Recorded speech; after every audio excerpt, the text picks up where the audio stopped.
In 2016, an international smuggler was fined $9.8 million after taking golden kiwi sprouts to China. A few years earlier, thieves siphoned $18.4 million worth of Quebec's pure maple syrup. And in 2022, authorities caught smugglers transporting $2.2 million worth of these clear pearl lobster larvae from Indonesia to Singapore. A lot of the world's most expensive foods get smuggled. So, depending on the strategy, all they need to do is get that price lower. But some smugglers say they have legitimate reasons for illegally cashing in. So what leads to food smuggling? And how are governments and food producers fighting back? Food smugglers often 1. Exploit products with high demand, creating black markets. 2. Exploit environmental protections meant to limit supply. Or 3. Exploit specific household brands to make a profit. New Zealand's golden kiwis and Canada's maple syrup fall into this last category. They can't be grown by just anybody anywhere. This limits supply, keeps prices high, and attracts smugglers. Pure maple syrup was at the centre of one of Canada's biggest heists. In general, pure maple syrup is rare and time-consuming to make. A bottle of grade A maple syrup can cost over $40. That's almost 15 times as expensive as popular imitation syrup. So table syrup, that is actually not maple syrup. It's usually corn syrup or cane syrup, maybe a little bit of maple flavoring added to it because it's not from a maple tree at all. And while this syrup was tapped in New York, and this was tapped in Vermont, Canada produces the most maple syrup of any nation, with Quebec leading the way. Syrup from the province is heavily regulated by the organisation Quebec Maple Syrup Producers, also known simply as the Federation. The Federation sets the quality standards and the price for all maple syrup made in Quebec, but also sets quotas on how many trees producers can tap. The journalist Brendan Burrell reported on the maple syrup heist in Quebec in 2012. At the time I was working on this article, there were about 7,000 farms that were producing maple syrup, and there was a waiting list of about 1,200 farms, and pretty much year after year they weren't adding anybody to the list. These other farms weren't allowed to officially sell their syrup within the province, which led to an underground market. Farms in other Canadian provinces and the US were ready to buy this surplus syrup for cash. By this point, the Federation was already reserving about 10% of Quebec's production a year, housing it in a warehouse. The floor is all sticky, and all these barrels are stacked like 6 high. Each barrel is worth, by the way, like about $1,200. This ensured constant supply, even during a bad harvest year. But it also laid the foundation for the Great Canadian Maple Syrup Heist. Turned out there was an insider, a guy who rented space next door. Every evening he would let in the gang of rebels to come in and siphon out the maple syrup. In many cases they replaced the syrup with water so that nobody would notice, and then they drove away. And because there was already this kind of underground economy operating, they had people who were willing to buy the syrup and had sort of these trade routes to get it out of Quebec and out of Canada. Between 2011 and 2012, 6 million gallons worth, $18.4 million was stolen from the warehouse. So it put a dent on syrup demand, and farmers don't get paid until their syrup gets sold. The heist didn't stop production, which continued to rise, but by then, the market had changed. Quebec wasn't the only player anymore. Between the introduction of the Federation's quotas in 2020, maple syrup production in Vermont increased by 264%. Ultimately, this boils down to being an ideological debate. I mean, on the one side, you have this very controlled socialist system where, it's like all for one for all. We're going to agree to only sell this much and at this price because it benefits us as a group, versus sort of the free market philosophy. A lot of our recommendations to governments are pull back on the laws. You want to control, you want to maintain safety, right? Consumer safety, you want to ensure fair trade, competition. That's what lowers prices, not artificially introducing excise taxes or different, laws that create differences between markets or across borders that facilitate smuggling, for example. Another smuggling debate is happening across the globe between New Zealand and China, this time about a special fruit. The golden kiwi is a unique strain of kiwi fruit developed through crossbreeding to be sweeter and softer than a normal green kiwi.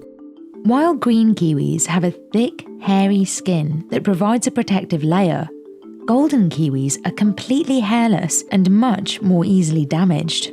Even though they're smaller, golden kiwis cost almost twice as much as green kiwis. This particular variety of golden kiwi, called Smuggled, is controlled by Zespri, a cooperative of kiwi fruit growers in New Zealand. This perfected strain has an export value of 253 million New Zealand dollars. Growing golden kiwis is so lucrative that it's caused a feud between New Zealand and China, where the fruit is native, because not just anyone can grow these kiwis. Zespri only releases a certain number of licenses every year, and growers bid on them. In 2022, the median price for a Smuggled license hit $801,000 per hectare. We have IP protections around who's able to grow it and who shouldn't be growing it. And gold kiwi fruit it's a handcrafted product. Yeah, we grow it in nature, but so many hours go into it. They get touched so much, and whether it be fertilisation, pruning, tying down the fruiting wood, thinning flowers, it just needs so much attention. However, after a kiwi grower successfully smuggled Smuggled sprouts overseas, a number of illegal orchards popped up in China. The smuggler was fined 14 million New Zealand dollars in damages, but since then, the unauthorised Smuggled orchards have soared. So much so that at one point there were more illegal golden kiwis than legal ones. In 2022, China was growing 12,000 hectares of golden kiwis, and New Zealand 9,000. In 2023, Zespri estimated the numbers in China were back down to about 8,000. But Zespri is still fighting, and it's starting to take legal action against individual growers. One of the things that comes to my mind when I see that is intellectual property rights aren't just limited to consumer products or electronics or clothing or handbags or watches. We think about that. But it's also a big aspect of innovation in agricultural sector. Here at Wiroa Orchard, located in Kerikeri in the heart of Northland, New Zealand, golden kiwis are carefully harvested with gloved hands. It can be 5 years before a new Smuggled kiwi orchard is ready for harvest. Most of the work is orchard care. I don't think a lot of people actually understand how much labour and work goes into creating the product that they're eating. That's a significant loss of revenue to these corporations. In addition, their brand is being jeopardized, right? They've invested a lot to do that. And then someone comes along and steals it. Most importantly, all that time was put into developing that seed. The consumer buys that seed, there's no logo on it. Their IP is at risk. And what's that say to other developers? You try to develop something new and you think, well, why bother if it's just going to be stolen the next day? Sometimes there's no ideological debate. Smugglers see foods with high demand and take shortcuts. That's what happened with pearl lobsters, fish maw, and stockfish, each of which had their own black market. Stockfish is cod that's dried by cold air and wind without using salt, and the market has all the qualities that entice smugglers. First, stockfish has to be imported. Due to Nigeria's hot and humid climate, stockfish has to be dried here in Norway, where there are entire operations dedicated to the seafood. Second, it's expensive. A full drying rack like this is worth over $500,000, and it sells for $65 per kilogram. 7 times as much as other popular fish like croaker. Third, the demand is high. No, this call from Norway. We don't have challenge selling starfish when we import it. And we sell as much as we bring. In Nigeria, we love stockfish a lot. That's Abby Cheke. She's the fisheries consultant at the Norwegian Seafood Council. The production is limited in Norway, and in Nigeria we are over 200 million people. And I would say out of these 200 million people, at least 60% are adults who eat this product. So we can never have enough brought in. In 2015, Nigeria imported $8.94 million worth of stockfish from Norway. But how does the black market work? Stockfish normally comes through the Nigerian ports, and the duty on stockfish heads is 10%, on stockfish body is 20%, because we see stockfish body as a luxury food product, mainly for the elite. Those import duties are reflected in the final price the consumer pays, making the product more expensive. To evade these duties, smugglers started operating in Nigeria's neighbouring countries and then smuggled the fish over land borders. A lot of that is price tax arbitration. So you have 2 neighboring countries, one country has a higher tax, one country has a lower tax. So they can move products between one country or the other and avoid the taxes, thereby charging a slightly lower price to the consumer. And that's what drives smuggling. Those that paid the duty, they were selling like 65,000 naira per bag of 30 kilos.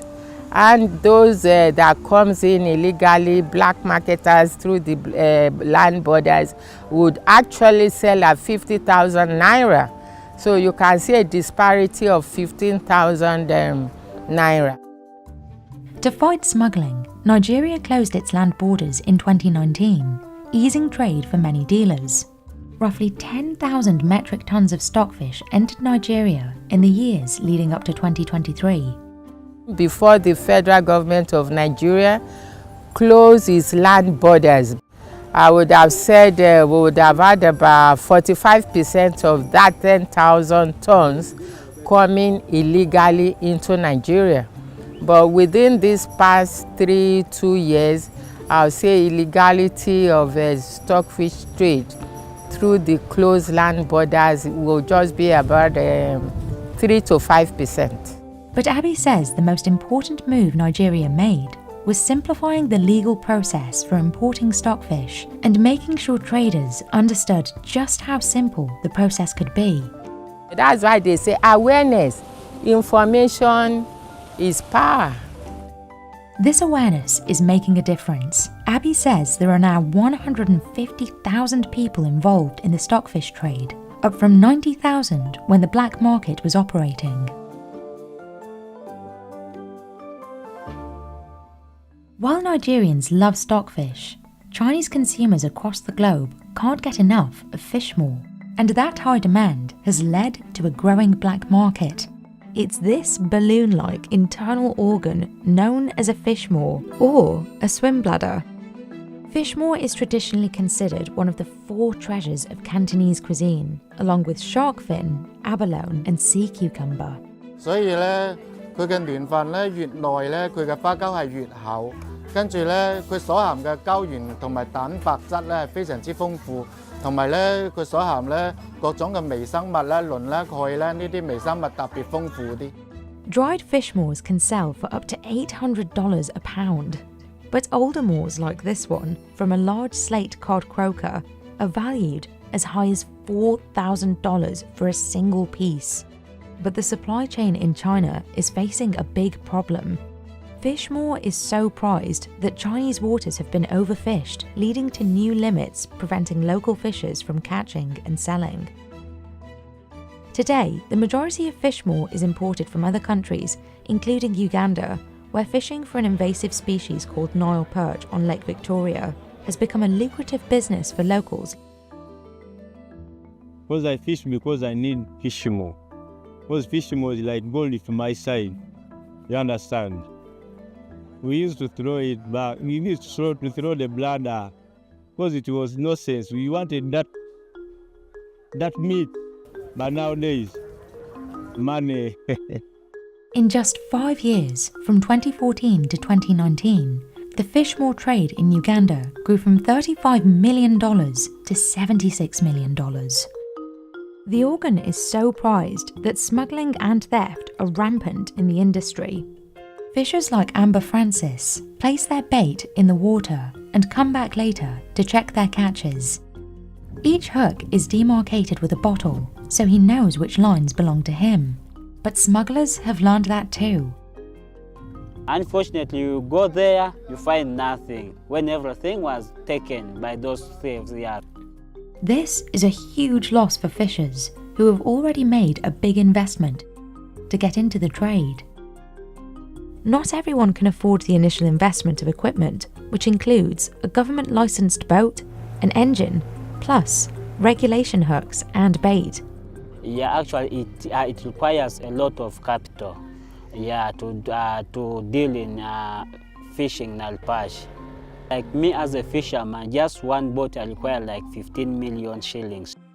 Smugglers, on the other hand, operate without a license and keep their fishing costs much lower, maximizing profits.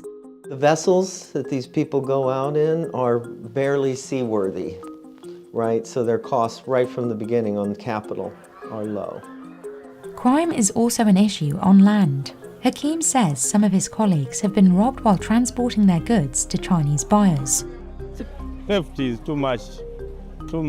Most are on the roads when you're taking it to the Chinese. Because of the regulations and pricey entry into the trade in Uganda, some fishers like David Oliabo have given up on Nile perch and the fish maw trade completely and turned to cage farming as a safer investment and a cheaper alternative. In fish farming, you are sure that at least at the end of the season, you will harvest this. You expect, you have projections, you plan. But as a fisherman, you don't plan. You go, you don't know what you get. It's a game of chances. While the Nile perch in Lake Victoria is considered an invasive species, for years fish maw has been linked to the illegal fishing of endangered species worldwide. A large croaker in Mexico's Gulf of California called the totoaba is now in danger of extinction. But this fish, often dubbed the cocaine of the sea, is still illegally trafficked into China.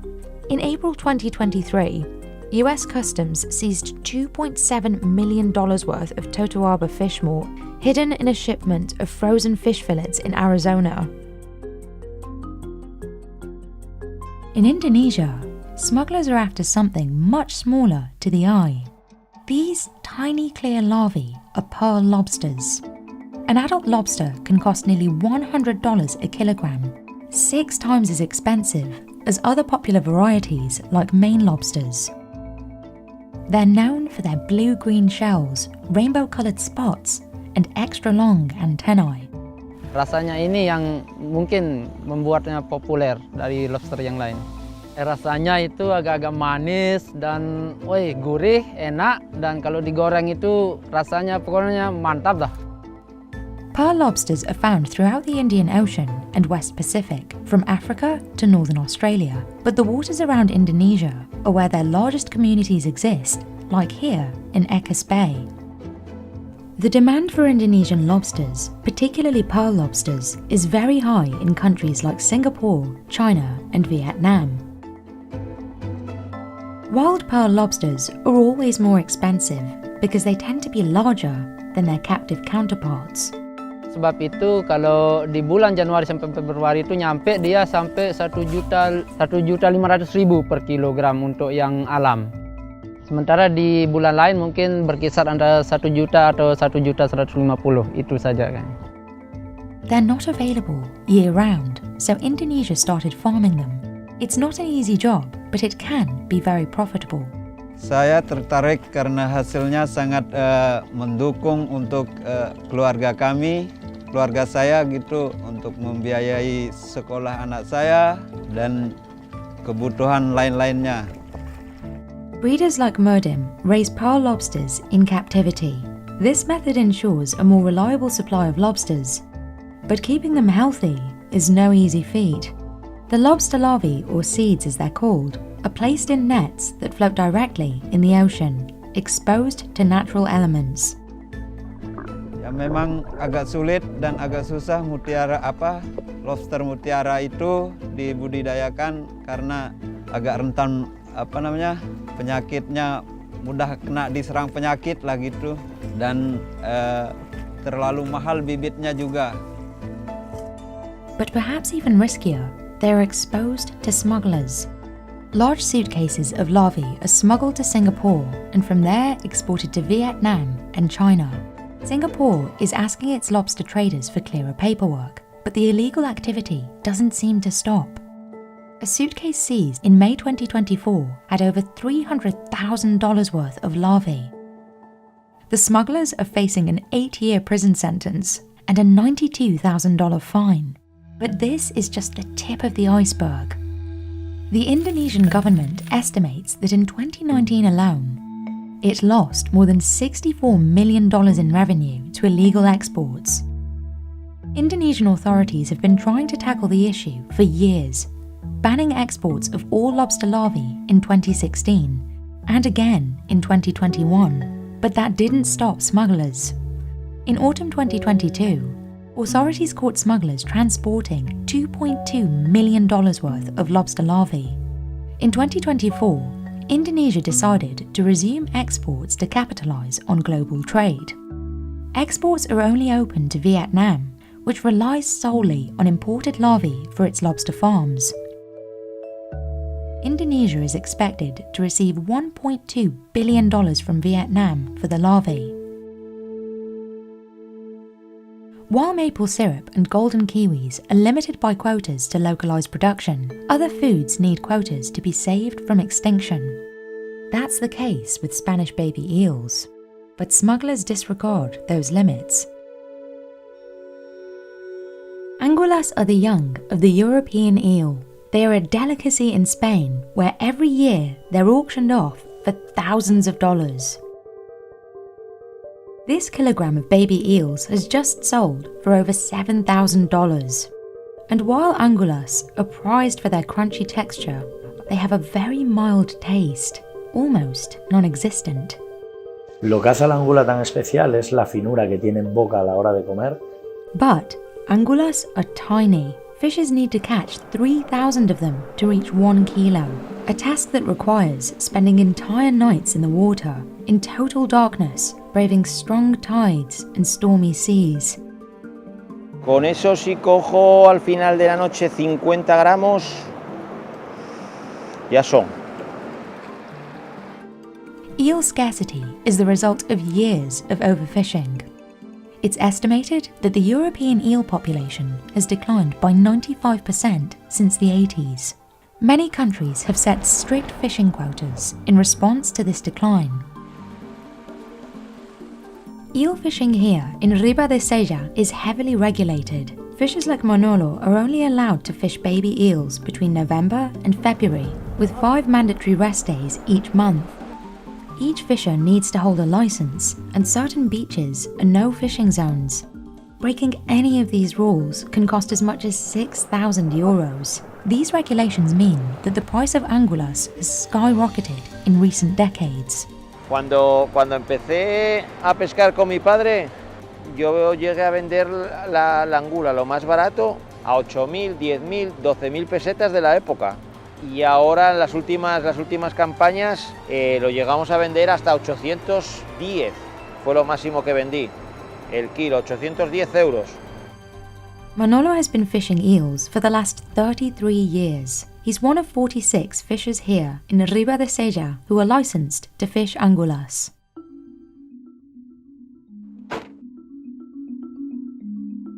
But smugglers are making things difficult. Despite the quotas, eels are still fished illegally. In 2017, Spanish police uncovered an international trafficking operation headed for China, which included €2 million worth of anguillas. Between 2022 and 2023, Europol arrested 256 people responsible for trafficking an estimated 13 million euros worth of baby eels. This uncertainty is pushing up the price for legally caught angulas even further. The first day auctions generate a lot of buzz, with chefs arriving from all over Spain to make their bids, but it's unclear if the seasons to come will be able to support this rise in demand. The European eel is listed as critically endangered, and fewer baby eels arrive at the beaches of Riba de Sella each year. Llevo hacía 33 años que no perdí ninguno. Y sí es cierto que si miras a los años de atrás, de 10, de 15, de 20 años, las capturas bajaron. También bajaron los pescadores. Not all baby eels cost over 7,000 euros. Cost is variable depending on the time of the year. That's why, for fishers like Manolo, it's impossible to rely on just angular fishing for a living. El primer día, la subasta del primer día, económicamente para mí no supone mucho. Lo importante son los 3 meses y 29 días restantes. In the last 50 years, the demand for the increasingly scarce eels has risen so much that gulas, a cheaper copy of baby eels, were born. Gulas are made of surimi, the same fish paste used to make imitation crab, and cost 62 times less than angulas. They are now just as popular as the real thing. Smuggling doesn't just worsen environmental problems like overfishing, it also causes them. Smuggled produce can carry invasive pests that damage crops. There's a real-life example right now going on in California with fruit fly outbreaks, which have been some of the worst outbreaks that we've seen in 70 years. California started fighting the fruit fly in the 60s, and since then, things have only gotten worse. In 2023, the infestation got so bad, some 79 square miles of Los Angeles County were placed under quarantine. The fly is native to Asia. It's unclear which fruit brought it to California, but authorities believe it may have been introduced by travelers or by mail. These pests don't just damage crops. They also damage trade relationships between countries. Invasive species in general are expected to have about a $40 million impact on U.S. agriculture here on an annual basis, and that's just here in the United States. Across the world, the United Nations expects that invasive species has about a $220 billion impact and loses about $220 billion worth of exportability just by the presence of invasive species.